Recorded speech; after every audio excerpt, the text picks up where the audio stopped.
এই যে দেখুন, শান্তশিষ্ট পত্নীনিষ্ঠ নিপাট ভদ্রলোক, উনি বসে বসে কি টানছেন বলুন তো? নেবুলাইজার। এই যে মাসে এতগুলো লাগে, এই যে সাদা সাদা লম্বা লম্বা, এখন টানছেন। আর সারা জীবন কি টেনেছেন জানেন? ওই সাদা সাদা লম্বা লম্বাই, তবে এরকম আয়েস করে বসে টানতেন। ডেইলি 2 প্যাকেট, তার কমে হতো না।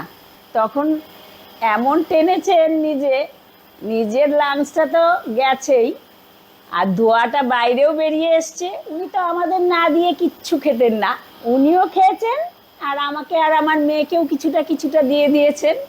আর এখন বসে বসে ওই দুটোই সাদা, দুটোই টানতে হয়, একটা এরকম করে, আর এখন টানছেন এরকম ভাবে। এই তফাৎ। আপনাদের স্বামীরা যদি এরকম টানতে চায় প্রথমে এরকম আয়েশ করে, তাহলে প্রথমেই বারণ করবেন, তা নাইলে বলবেন যে পরবর্তীকালে এইরকম টানতে হবে।